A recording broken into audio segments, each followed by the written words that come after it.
काही दिवसापूर्वी माझ्या रूमवर एक मुलगा आला. माझ्या रूममेटच मित्र होता. विनोद नाव त्याचं. मित्राचा मित्र तो आपला मित्र म्हणून खूप गप्पा मारल्या आम्ही. साताऱ्याचा एका लहानशा खेड्यात राहणारा. भाषेत गावरान गोडवा होता. सावळा चेहरा आणि उत्तम राहणीमान. या सर्वात सुंदर होतं त्याचं चेहऱ्यावरील हास्य. त्याची निरागसता त्याच्या हास्यातून दिसत होती. मग सहज मी विचारलं, तुम्ही कधी भूत पाहिलं आहे का? मुले मला लागलेली ही घाण सवय.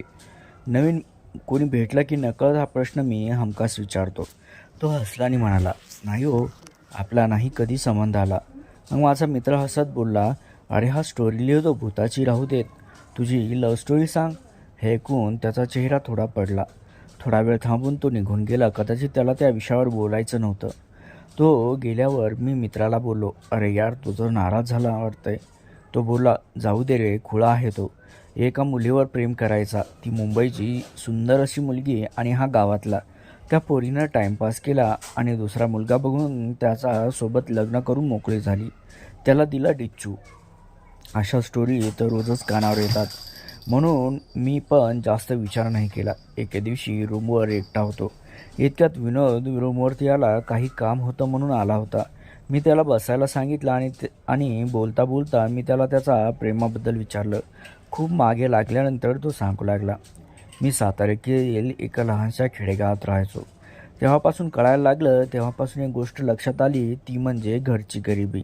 मजुरी करून घर चालवणारे माझे आई वडील एक एक रुपयासाठी झगडावं लागायचं आणि अशातच कशी तरी 10वी पास झालो आणि आई वडिलांचा हातभार म्हणून मी पण काम शोधू लागलो.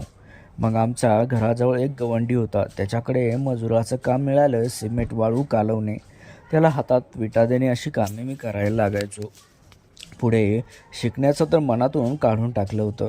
फक्त जगायचं म्हणून जगत होतो. दिवसभर काम केलं की अंग इतकं दुखायचं की हमखास न जेवता झोपी जायचो. अशातच वर्ष निघून गेली. आता काम चांगलं जमू लागलं होतं. पण काम कधी मिळायचं तर कधी नाही. अशातच एक दिवस एक व्यक्ती भेटला आणि बोलला, येथे काम करण्यापेक्षा मुंबईमध्ये जा, खूप चांगला पगार मिळेल आणि काम पण कुठे ना कुठे चालूच असतं. मग मी पण ठरवलं मुंबईलाच जायचं. मुंबईमध्ये एक दूरचे नातेवाईक राहायचे. त्यांच्याकडेच काही दिवस राहायचं, नंतर आपण सोय करून घ्यायची असं मी ठरवलं. त्यांच्याकडे गेल्यावर मुंबईमध्ये आल्यानंतर आपण किती खुश आहोत हे लक्षात आलं. पायात साधी चप्पल, अंगावर दिवाळीत घेतलेला शर्ट आणि त्यावेळी वर्षातून एकदा मी कपडे खरेदी करायचो, ते पण दिवाळीला. तो शर्ट घालून मी मुंबईमध्ये आलो होतो. खूप शोधल्यानंतर मला पत्ता मिळाला. त्यांचं घर खरंच खूप सुंदर होतं, एकदम टापटीप. सोफ्यावर बसून मी इकडे तिकडे पाहू लागलो. तेवढ्यात पाणी घेऊन एक मुलगी तेथे आली. नीलांबरी, हो तीच होती ती. खूप वर्षांनी पाहत होतो तिला. किती सुंदर दिसत होती.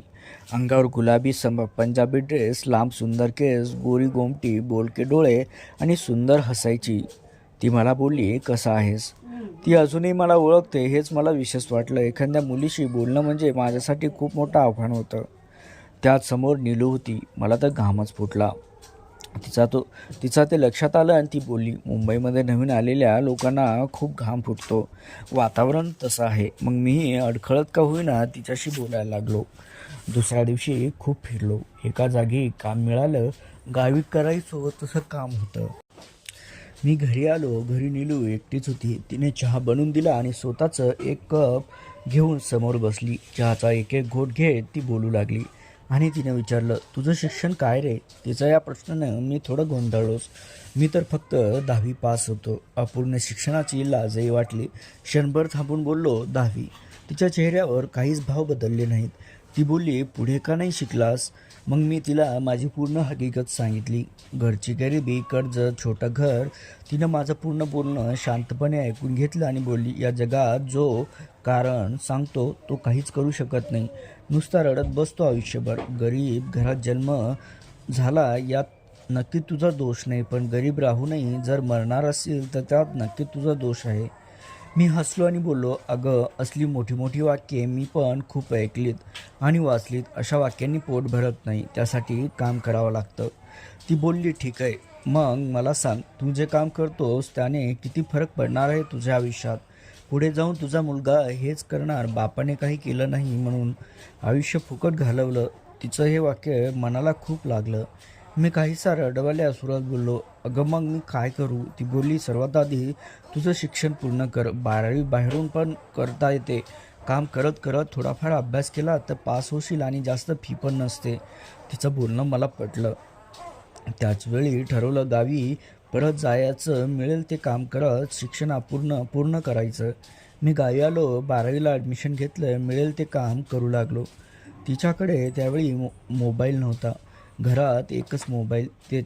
त्याच्याशी बोलता यावं म्हणून मी मोबाईल घेतला आणि एकदा फोन लावला. तिच्या आईनं उचलला. सर्वांशी बोललो. शेवटी नीलूशी बोललो. तिला सांगितलं की ॲडमिशन घेतलं 12वीला. खूप खुश झाली ती. नंतर घरात कोणी नसलं की ती मला फोन लावायची. आम्ही गप्पा मारायचो. तिचा आवाज ऐकल्याशिवाय जीवही वाटत नव्हतं. मला आता ती आवडू लागली होती. पण बोलणार तरी कसं? मी तसा मातीसारखा सावळा आणि ती दुधासारखी शुभ्र. ती शहरात राहणारी सुंदर फुलाची कळी. मी गावात वाढलेला जणू काही बाभळीचा काटा. कुठेच अंतर जमण्यासारखं नव्हतं. पण मी मनापासून प्रेम करू लागलो तिच्यावर. अशातच मी चांगल्या मार्काने 12वी पास झालो. वर्गात आधी तिला फोन लावला. ती खूप खुश झाली होती आणि बोलली पार्टी होई. मग मी खास तिला पार्टी देण्यासाठी मुंबईला गेलो. आमचं बाहेरच भेटायचं ठरलं. ती आली. खूप सुंदर दिसायची ती. पार्टी करायची म्हणून मी थोडे जास्तच पैसे घेऊन आलो होतो. ती बोलली, मला पाणीपुरी खायची आहे. मग आम्ही पाणीपुरी खाल्ली. 30 रुपये बिल झालं. तिला बोललो, चल कुठेतरी जेऊ. ती बोलली, किती पैसे आणलेत? मी बोललो, आहेत 3-1 हजार. ती बोलली, ठीक आहे मग चल. ती मला एका कपड्याच्या दुकानात घेऊन गेली आणि माझ्यासाठी मस्त 3 शर्ट आणि 2 जीन्स निवडले आणि बोलली, किती वेड्यासारखा राहतोस, हे घालत जा. मस्त इन्सर्ट करून. मला बाकी काहीच नको. मी गावी आलो. माझ्या राहणीमानात खूप बदल झाला होता. मी पुढे सिव्हिलमध्ये डिप्लोमा करायचं ठरवलं. पण मला माझ्या मनातील सर्व काही तिला सांगायचं होतं. आणि एके दिवशी मी धाडस करायचं ठरवलं आणि फोनवर बोलता बोलता मी बोललो, तुला एक सांगू, राग तर नाही येणार? नाही रे, बोल तू. ती बोलली, मला तू खूप आवडतेस. खूप बरं वाटतं तुझ्याशी बोलून. बोलता बोलता माझ्या हृदयाचे ठोकेही वाढले. हो, मला पण तुझ्याशी बोलायला आवडतं, म्हणून तर बोलते ना, ती बोलली. कदाचित तिला माझं बोलणं कळलं नव्हतं किंवा मुद्दाम न कळल्यासारखं करत होती. म्हणून मी सरळ बोललो, लग्न करशील माझ्याशी? क्षणभर दोन्हीकडे शांतता पसरली. माझ्या हृदयाचे ठोके मला ऐकू येत होते. तेवढ्यात तिकडून आवाज आला, हो. आणि तिने फोन कट केला. मी अक्षरशः आनंदाने नाचूच लागलो. त्या रात्री एक क्षणसुद्धा झोप नाही लागली. फक्त उघड्या डोळ्यांनी तिचं स्वप्न पाहत होतो. सकाळ झाली. साधारण 11 वाजता तिचा फोन आला. आम्ही बोलू लागलो. तिचा आवाज थोडासा वेगळा वाटला. ती बोलली, विनू, माझं खरंच रे तुझ्यावरती प्रेम आहे आणि तुझ्यासोबत आयुष्य जगायला खूप आवडेल मला. पण माझा बाबावर पण खूप प्रेम आहे. त्यांच्या शब्दाबाहेर जाणार नाही मी. मी तुला आज हो बोलले आणि पुढे तर आपले लग्न नाही होऊ शकलं तर त्यापेक्षा आपण मित्रच राहू. आणि मी वाट पाहील ज्यावेळी तू माझा हात माझ्या बाबाजवळ मागशील. तिच्या बोलण्यात प्रामाणिकपणा होता. आई बाबाबद्दलची काळजी आणि प्रेमही होतं. एकूणच प्रत्येक गोष्टीचा सर्वांगाने विचार करणारी मुलगी होती ती. मी ठीक आहे बोललो आणि फोन ठेवला.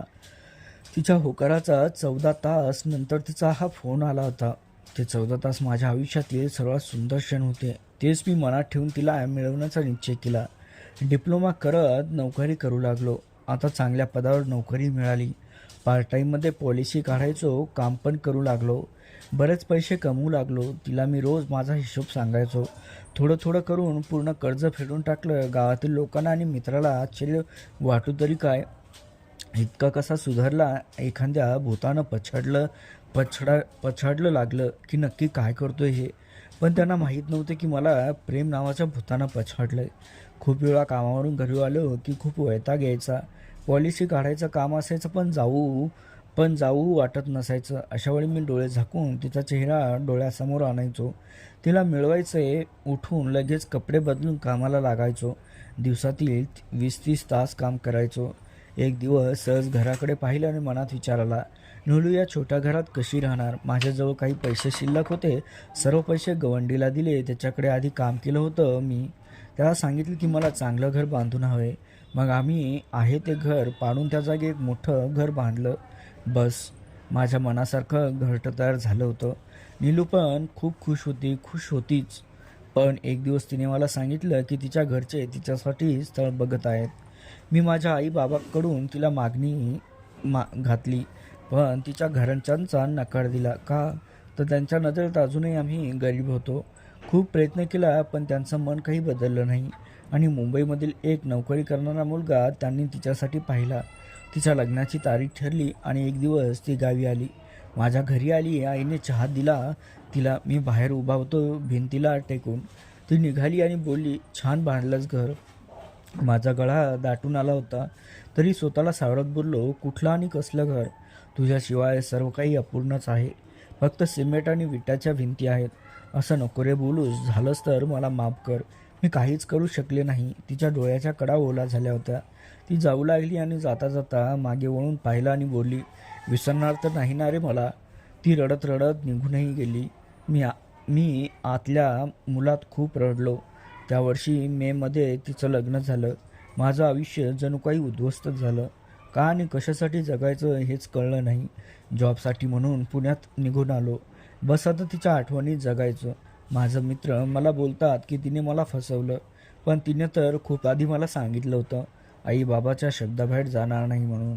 माझ्यासोबत पळून येऊन आई बाबांची अब्रू तिला धुळीस मिळवायची नव्हती. जणू काही जण बोलतात तिने माझ्यासोबत टाईमपास केला, पण माझ्यासाठी तो बेस्ट टाईम होता. तिच्याशी बोललेला एक एक शब्द माझ्यासाठी अविस्मरणीय होता. तिला वाईट बोलणार प्रत्येकजण मला माझा दुश्मन वाटतो. ती जर माझ्या आयुष्यात आली नसती तर मी आजही 10वी पास आणि सिमेंटमध्ये काम करणारा मजूरच असतो आणि त्याचं त्या छोट्या कर्जबाजारी म्हणून राहिलो असतो.